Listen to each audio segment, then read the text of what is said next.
Hey cats, what's happening? Welcome to my first edition of Real Bikers for Dummies. If you've ever thought about riding a motorcycle before, this is the class for you. We'll teach you some of the basics, the first steps, things you need to think about, and things that you're going to do to fit into the world and the culture of being a real biker. And then maybe those of you that already are bikers, that are already riding, you may find this will be a good brush-up class for you, just to keep you up on some of the best tips I can give you. You know, I always tell people one of the very first things in learning how to ride a motorcycle is learning how to ride a bicycle. If you got any talent of riding a bicycle, you'd do pretty good on a motor scooter. You know, when I was a kid, I rode my bicycle everywhere, and I always dreamed that it had a motor underneath it to give me that power I needed just to take off and hit the road. Well, that became an obsession, and my friends and I, we got to the point where we started putting together our own little mini bikes. Yeah, we'd fabricate frames out of steel and put the lawnmower engine on there and pick up pieces and parts here and there, and pretty soon we had ourselves a neat little mini bike that we could take over in the field and just tear up the dirt with it. It's a great way to learn, and it's a great way to get you associated with some of the mechanics of how a motorcycle works. So one of the first things we're going to do here is look at the basic controls of a motorcycle. How does a motorcycle work? How does it go? What makes it go? What makes it stop? Those are very important things you need to know, number one, before you even get on the machine. On the right-hand side of the handlebar is the throttle grip. To roll the throttle back increases the acceleration. To roll the throttle forward slows the motorcycle down. Also is the lever here that is the front handbrake. So throttle control and handbrake lever. On the left-hand side of the handlebar, we find the clutch lever. We pull the clutch in to release the transmission or the clutch, and we slowly let the clutch out to engage the transmission, or for forward motion, or for stopping. To stop, I will pull the clutch in. That gives me a neutral position. To take off, I will put it in gear and slowly release the clutch as I'm feeding it a little bit of throttle.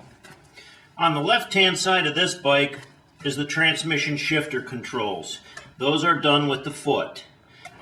Pushing down with this shifts up gears. To downshift or to slow down, we will bring it up and click it up gears.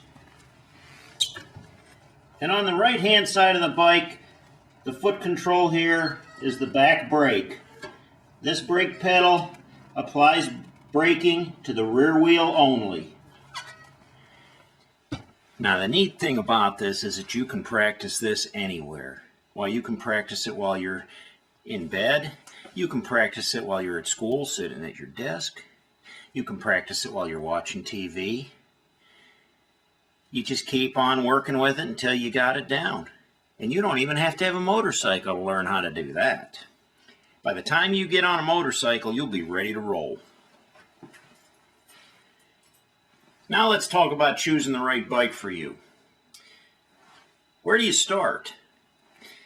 Let's start out with something that's going to fit you first. You don't want to get something that's overpowered or something that's too big for you to handle. Start out with something simple, something light, something small. If you're going to take it on the road, get something that's roadworthy, that has the correct controls on it, and it's designed for riding on the road. Maybe you'll want to start out by buying an old scrap junk bike. That's how I started out. I found a bike that I could work on, put together pieces and parts. Pretty soon I had it up and running and had it out on the road. Now remember, not all bikes are suited for the road. Some bikes have their own special purpose. You know, you don't want to buy something that is not street legal and think you're going to go riding with the big boys. Then again, I don't think you want one of these unless you're going to plan your next hunting trip. So be sure the bike you choose is the right one for you that's going to serve your purpose. I'd recommend starting off in the lawn. Find a big yard, a big open space where you can ride. Hey, you know, if you crash in the grass, you're going to slide a little bit, a little grass stain on the knees, and you're not going to get hurt. The grass is going to be a little more forgiving than asphalt. You won't get so much road rash, maybe just a few grass stains on the knees and a little bit of dirt on the elbows. You'll be fine. Although a big wide open paved parking lot might seem like a great place to learn, asphalt is very unforgiving. And when you go down, it's not only going to hurt the bike, it's going to hurt you. Now, once you get the hang of riding the bike, then you're going to want to dress for the occasion. You're going to want to dress yourself up with the coolest biker attire. You know, bikers dress for a specific purpose. Now, if you're going to get on a crotch rocket where you're all hunched over and you're going to go out on a road race course, you're going to wear a jacket that has all kinds of padding in the elbows, the shoulders, a chest protector. You're going to wear a full face helmet. You're going to wear knee pads. The whole getup.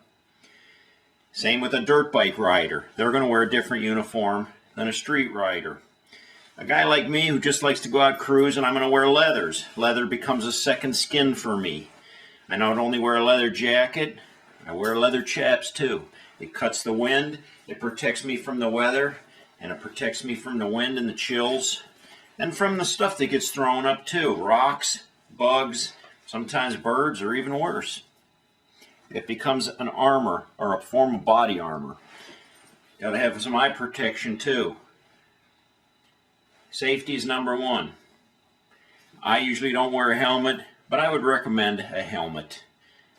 Protect that noggin, because when you go down and your gourd hits the ground, it's not always that pretty. And as much as I preach it, some people are just never going to get it, what it takes to dress like a real biker. You don't want to walk into the bar looking like this, or you just might get kicked out on your dumpster. Now remember, my friends, when you enter the culture of the biker world, be cautious who you choose as friends. Not all bikers are going to be your friends. There's this thing called the brotherhood, but not everybody's your brother. A lot of them are out to get whatever they can get. It's just a word of caution. Following these simple tips will help you soon to become a real biker, just like me. Hey, stay tuned. My next edition, we're going to show you how to grow a really cool beard. We'll teach you how to skip showers and baths so you can smell like a real biker. And then we're going to go into the world of tattoos. How to choose a tattoo that's right for you. Until then, ride hard and die free, my friend.